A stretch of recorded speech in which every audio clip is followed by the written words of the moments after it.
Olá pessoal, sejam bem-vindos a mais um vídeo. Vamos lá? Hoje a gente vai discutir um pouquinho sobre os princípios da cinética enzimática. O que seria essa cinética enzimática? Seria como que as enzimas elas funcionam, quais seriam seus papéis.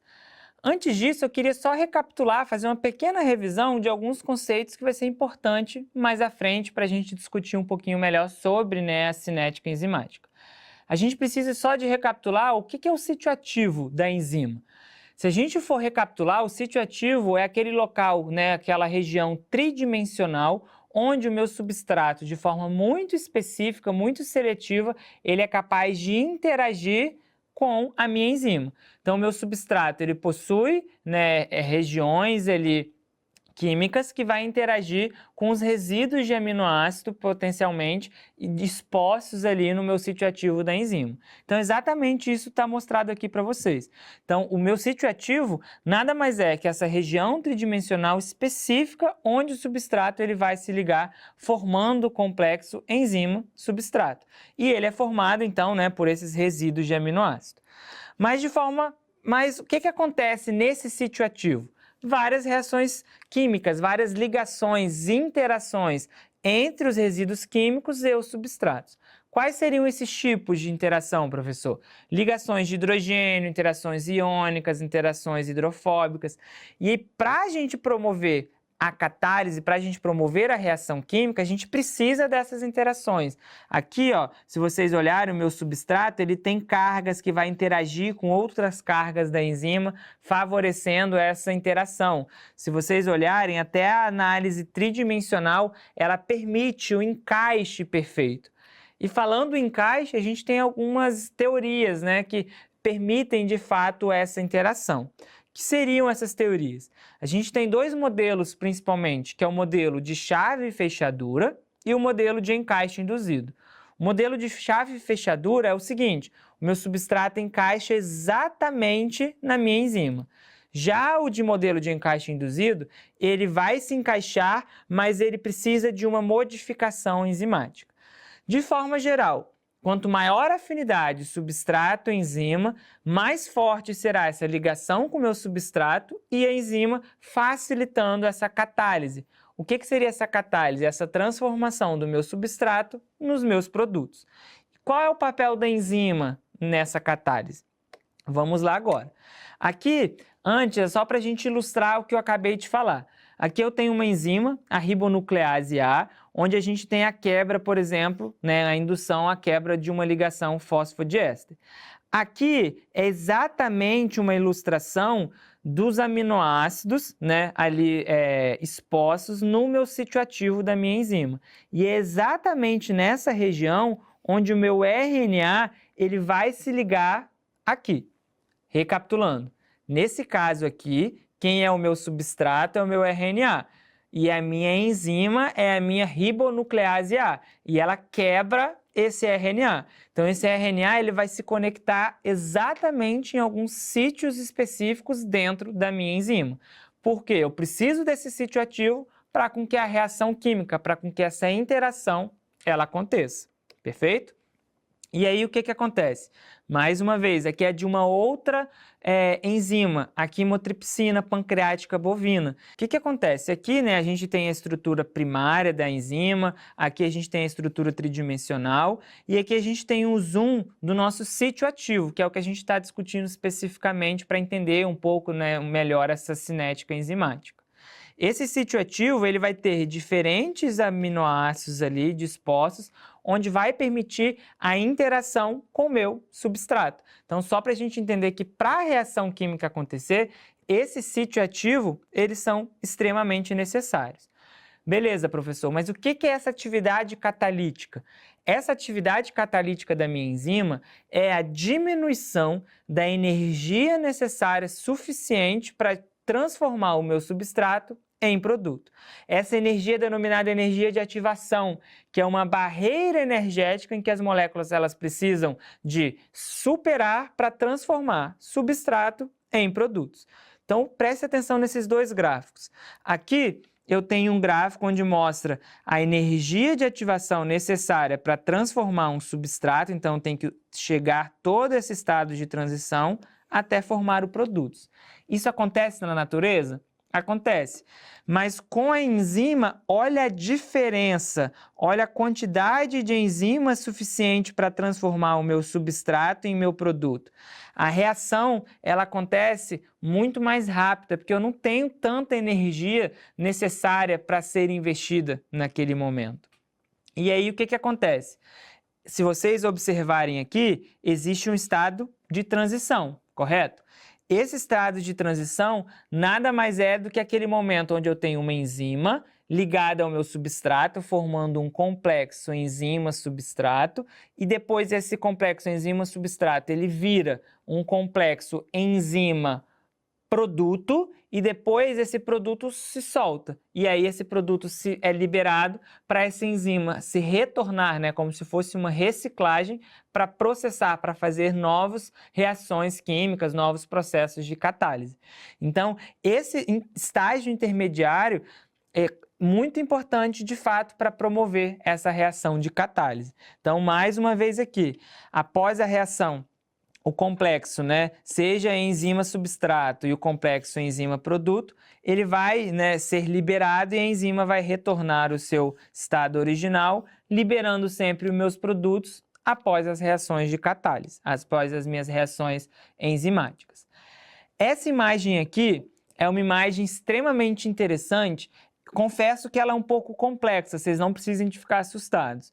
Mas o que acontece? Ela foi retirada de um livro de bioquímica e ela ilustra etapas detalhadas desse processo de ligação do meu substrato à enzima, formação desse complexo, até a liberação do meu produto e da minha enzima. Então, olha lá, inicialmente o meu substrato ele entra dentro do meu sítio ativo, formando o meu complexo enzima-substrato. Vocês estão vendo que várias reações químicas estão acontecendo, várias interações químicas estão acontecendo ali dentro. Então, vai promover várias situações até chegar um momento onde eu gero o meu produto. Então, a minha enzima vai fazendo várias relações com o meu substrato, até esse substrato, né, formando esses complexos, meu substrato virar um produto, esse produto se solta, tornando, né, a minha enzima novamente livre para, novamente, posterior, fazer novas catálises, novas interações com outros substratos. Perfeito? Então, essa imagem aqui, por mais que seja confusa, é só complexa, né? É só para a gente exemplificar que essa formação desse complexo ela acontece de forma bem detalhada, de forma passo a passo. E não isso não acontece aleatoriamente. Existem resíduos de aminoácido que permitem essas interações entre enzima e substrato. Mais uma vez, professor, essas enzimas, elas conseguem trabalhar em qualquer situação? Não, elas sempre vão ter pH ótimos, temperatura ótima. Então, poxa, as enzimas que vão atuar, por exemplo, no estômago, por exemplo, a pepsina, elas vão atuar melhor num pH mais ácido. Se eu estou pensando numa enzima, por exemplo, lá do meu intestino, ou do meu pâncreas, por exemplo, a gente pode pensar aí numa fosfatase alcalina, que vai funcionar melhor num pH mais básico. Já a temperatura, geralmente uma temperatura corporal, para que dentro do corpo essas enzimas elas possam atuar, né, de forma o máximo, né, que a gente chama numa velocidade máxima, numa temperatura próxima à nossa temperatura corporal. Lembrando, se eu aqueço demais, por exemplo, determinada situação, a gente pode desnaturar essas nossas proteínas, essas nossas enzimas nessa situação e, consequentemente, isso se torna irreversível e eu acabo com o papel funcional dessas enzimas. Então, só para a gente reforçar que a atividade enzimática ela é muito influenciada, tanto por pH quanto por temperatura. Além disso, elas também são influenciadas pela concentração de substrato e a concentração enzimática. O que é isso? Concentração de substrato. Se eu der, por exemplo, mais substrato para uma enzima, ela vai ir, né, digamos, fazendo aquele processo de catálise.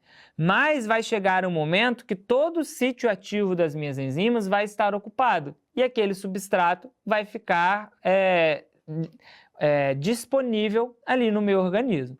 E aí o que acontece? A formação dos meus produtos, a gente tem ela chega num platô, que a gente observa nos gráficos, ou seja, eu tenho minha enzima, eu se ligo no meu substrato, eu começo a gerar um produto. Se eu aumento o substrato, eu vou aumentando, obviamente, o meu produto. Conforme eu ocupe todos os meus sítios ativos, acabou. Eu não consigo mais aumentar a produção desses produtos. Eu vou ter que fazer o quê? Aumentar agora a quantidade de enzimas. Então, a concentração de enzima também acontece, onde a velocidade de reação, ou seja, quanto mais produto eu quero, mais enzima eu preciso disponibilizar para aquela situação. Perfeito. Então, entendido qual a importância, né, que a gente pode modular e influenciar, seja relacionado à concentração de substrato ou enzima, né, a quantidade de enzimas disponíveis e, consequentemente, a formação de produtos, é esse o objetivo. No entanto, fica a pergunta: qual seria o impacto dessas enzimas, né, no contexto biológico? Qual seria a grande importância delas? Então, a gente finaliza o vídeo mostrando o seguinte: as enzimas, elas são extremamente necessárias para a manutenção e sobrevivência dos organismos vivos. Se a gente não tivesse enzima, a gente não conseguiria obter, né, energia suficiente para o funcionamento do organismo. As enzimas, elas catalisam principalmente, né, todas as reações de respiração celular que vão fornecer ATP, por exemplo, para as nossas células. Então, elas vão manter o equilíbrio energético, né, fazendo ali com que todas as reações químicas aconteçam. Além disso, como é que a gente produz DNA, o nosso material genético, né, o nosso código da vida? Através das enzimas, como por exemplo a DNA polimerase. Como é que a gente produz proteínas, outras proteínas? Também a partir, né, do auxílio de algumas enzimas, da mesma forma os lipídios. E, mais uma vez, como é que a gente consegue eliminar substâncias tóxicas? A gente toma uma medicação, aquela medicação gera um produto tóxico, como, por exemplo, o paracetamol. Algumas enzimas, elas são responsáveis por detoxificar, por eliminar, né, produzir metabólitos inativos e, consequentemente, eliminá-los do nosso organismo.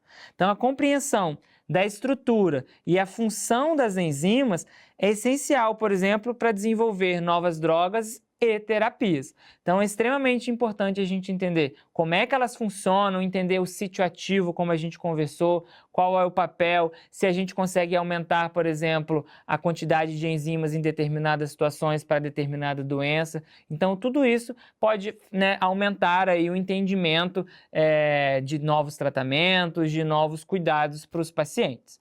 Espero que esse vídeo tenha acrescentado ainda mais o seu conhecimento. Aproveite, bons estudos e até a próxima, pessoal!